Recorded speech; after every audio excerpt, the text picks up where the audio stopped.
Bom dia, meus amigos. Meu nome é Ari Mendes, eu sou músico, guitarrista, como vocês podem ver, cheio de guitarras aqui, né? A convite do Júnior Marra, que é um empreendimento que ele está fazendo que é muito legal, trazendo à memória essas coisas boas, né? Nunca deixando de esquecer os músicos e tal, né? Que estiveram em Brasília. Eu fui um músico que estive em Brasília. Quando eu era bem novo, comecei a tocar com o Ney Matogrosso, eu tinha 20 anos de idade.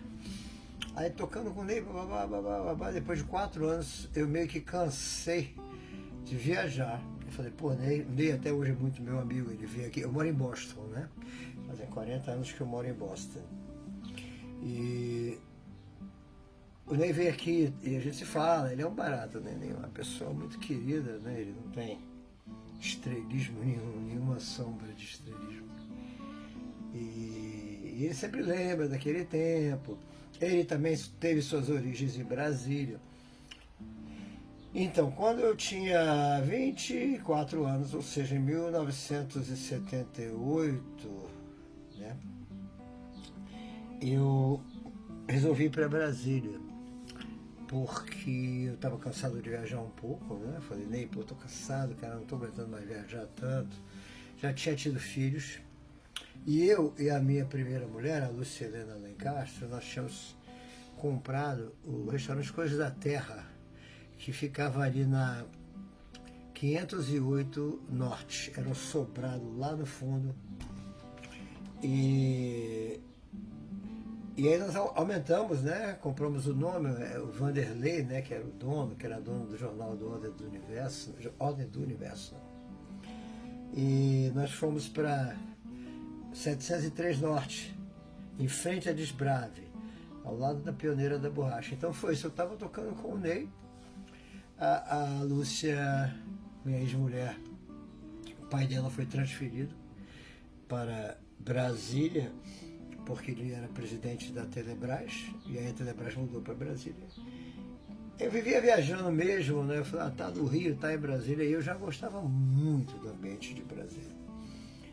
A primeira sensação, quando eu fui, eu tinha que tocar em Brasília, mas ia, tocava, voltava, não sei o quê. Mas a primeira vez que eu fui a Brasília para ficar, quando eu e Lúcia resolvemos que a gente ia mudar do Rio de Janeiro para lá, quando eu voltasse das viagens eu ia ficar lá em Brasília, ao invés de ficar no Rio, foi uma sensação muito linda, porque eu cheguei, casualmente, o avião do lado de cá estava aquele dia maravilhoso, aquela coisa linda em Brasília. E do lado de cá estava noite. Eu falei, que doideira, cara. Eu olhei e falei, caramba, pô, psicodélico o negócio. E eu fiquei apaixonado. Então, cheguei lá em Brasília, eu já comecei a fazer várias amizades. Muitas amizades.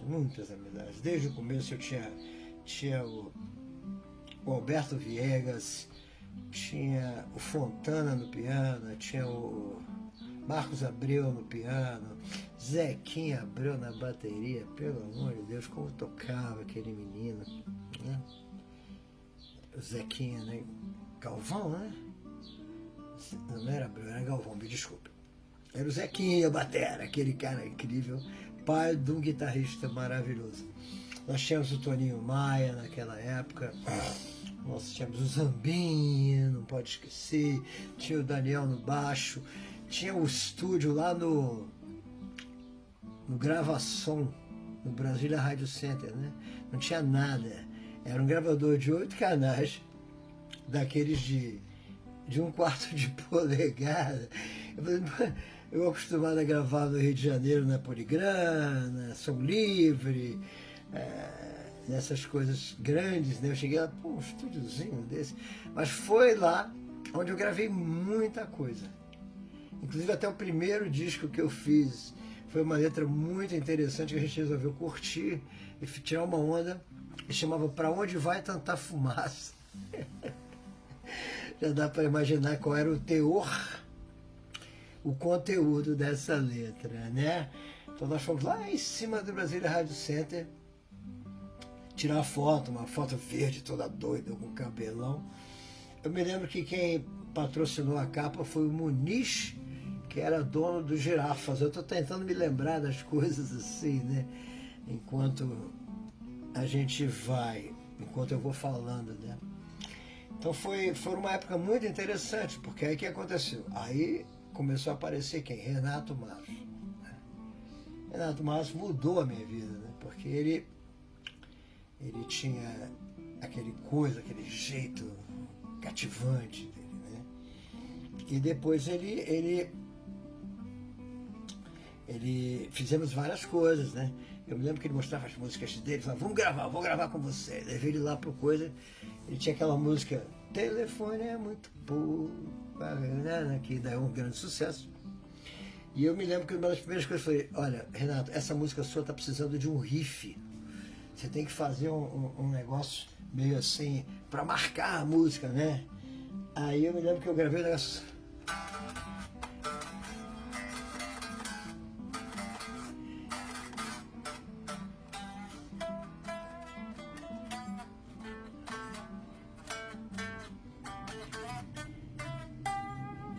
Essa frase, eu criei essa frase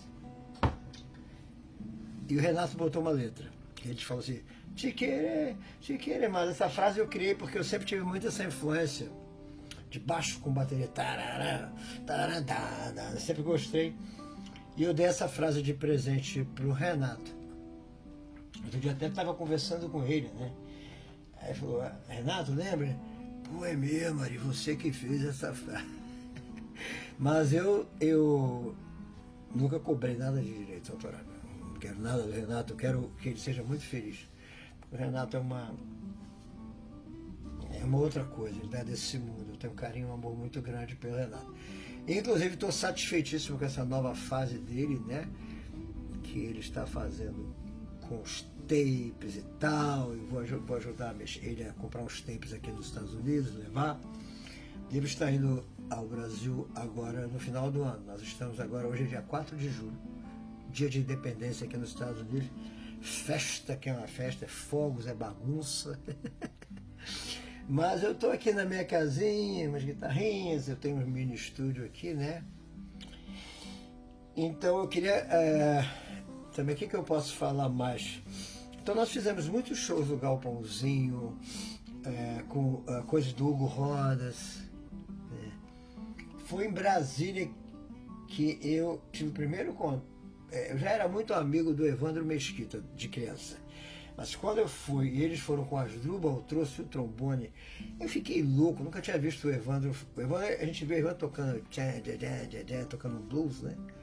De repente eu descobri que ele era um grande artista.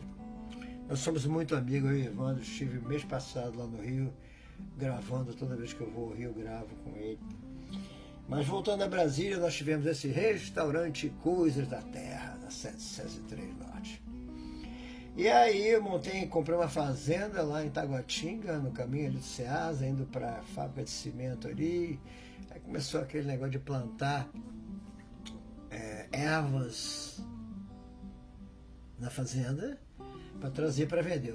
Ervas eu me refiro, calma, eu me refiro a chá de artemísia, chá de boldo, banchá. Nós plantávamos arroz goiano, plantávamos aquele feijão marronzinho, tá bom? Nada daquelas ervas que vocês estavam pensando, não. Cuidado.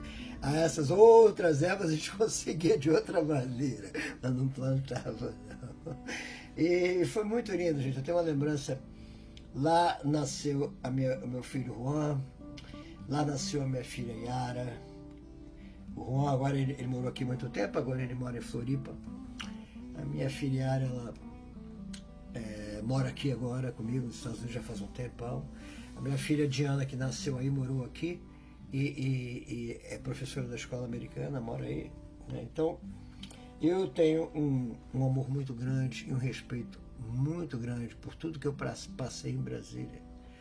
Eu espero ainda, eu estou com 70 anos, eu espero ainda ver muita coisa, sabe? Ver muita coisa acontecer em Brasília. Eu tenho planos com o Renato. Deixa eu voltar falando em outras coisas. Grandes outros amigos também. Renato Vasconcelos, pelo amor de Deus. Adriano Gifone, cara. Nossa, cara. Leander Mota, Oswaldo Amorim. Pô, outro dia, cara, eu fui ao Brasil uns 3 anos atrás, fui dar uma passeada. Renato Vasconcelos me fez aquela honra, cara. Na casa dele, ele montou um almoço, um jantar. Nós fomos para lá, queijos e vinhos, foi todo mundo. Tocamos até 6 horas da manhã, cara. Eu nunca vou me esquecer que eu pedi um Uber às 6 horas da manhã para voltar para casa. Então essas pessoas queridésimas, sabe? Se eu esqueci alguém, é porque aos 70 anos a gente vai esquecendo, mas eu estou tentando me lembrar mais. Então tinha muita gente boa. Radovir, cara. Meu querido Radovir, né? Gostava tanto do Radovir, que o Radovir foi padrinho de um dos meus filhos, né? Eu sou um doce de pessoa, né? Estou tentando me lembrar de mais coisas, mas aí eu tive uma banda chamada Somos. É o primeiro nome, porque eu escrevi som, aí tinha um espelho, e quando passava no espelho ficava Somos. Depois nós desistimos desse nome, porque existia uma outra associação que era vinculada a uma coisa que eu não queria realmente, embora eu não seja contra de forma alguma, né? Toquei com Mato Grosso, toquei com Gila Rorô, toquei com Leila Pinheiro, eu não tenho problema nenhum, tenho o maior carinho por qualquer ser humano. Mas Somos naquela época significava uma coisa que a gente não era. Então foi muito, muito lindo, e eu só, depois eu fechei Coisas da Terra, e nós abrimos um restaurante chamado Jardim das Delícias, lá na 109, em frente ao Beirute. Tu imagina? Tu comia macrobiótica na hora do almoço, ali na hora do jantar, saía pro Beirute para fazer doideiras que eu não vou mencionar, né? Então foi uma época muito legal, que nós sobrevivemos. Conheci muitos jornalistas também, tinha o Sotomayor, né? Tinha o Ari Para-Raios, tinha o Brother, tinha o Pierre, Alain, Pierre. O Coisas da Terra era uma lugar onde toda a galera se reunia, né? Então, o que mais eu posso ajudar com isso? Eu posso só dizer que eu fiquei muito feliz o tempo todo que eu vivi em Brasília. Eu vim para os Estados Unidos morar aqui porque eu recebi uma proposta de trabalho irrecusável. E aí eu falei, bom, fazer o quê, né? E o Brasil já estava em 87, já estava virando meio assim. Como é que eu vou explicar? Já não estava tão legal. E uma oferta de trabalho nos Estados Unidos em dólar, irrecusável, já recebendo meu papel, legalizado aqui. Mas eu estava no Rio, né? Quando eu saí de Brasília, depois eu me separei da Lúcia e fui morar no Rio. Aí no Rio eu voltei a trabalhar demais com o Antônio Adolfo, Eduardo Souto Neto, Guto Graça Mello, o Evandro Mesquita, o Mu Carvalho, da Cor do Sol, Ricardo Bomba e mil outros nomes que provavelmente vou esquecer alguém, né? Eu voltei para o Rio por causa disso, porque eu me separei, fui ficando e depois acabei vindo para os Estados Unidos. Então, Júlio Marra, você e o Adaman, você é o cara para fazer isso, tá bom? Agradeço demais, conte comigo, que precisar, tá bom? Estamos aqui em Boston. Hoje nós estamos celebrando o dia 4 de julho, né? Que é o dia da independência e que todo mundo faz uma bagunça danada. Eu sou brasileiro, tá? Eu tenho meu passaporte brasileiro, minha cidadania brasileira, eu tenho uma empresa brasileira. Mas eu não posso negar o quanto eu tenho de agradecimento aos Estados Unidos. Trabalhei pra cacete. Trabalho ainda aos 70 anos de idade. Trabalho muito. Mas a instituição, né, a coisa toda, assim, então, é uma coisa que eu quero deixar para fechar isso. Eu sou brasileiro. Vim pra cá e lutei pra caramba. Não mudei de nacionalidade não. Agora o país me recebeu, eu pago meus impostos, eu tenho o meu seguro de saúde, eu tenho um monte de amigos, eu viajo muito, eu trabalho muito. Tá bom? Além de, entendeu? Então, eu sou brasileiro e americano ao mesmo tempo, eu tenho os dois passaportes. E de mais a mais, eu vim para cá, não deixei de ser tricolor. Viu que eu sou tricolor, viva nós. Vamos lá. Tenho filho flamenguista, mas eu sou tricolor. Ah, viva o Brasil, viva os Estados Unidos, viva a Brasília e viva o Júnior Marra. Um grande beijão para vocês aí, cara, queridos. Tá bom? Ah, brincadeirinha aqui. Ah, olha quanta guitarra, é muita guitarra, é uma bagunça. Fiquem com Deus, que Deus abençoe vocês. Estamos vivendo uma época muito louca. Todo mundo vai se dar bem. Paz e amor.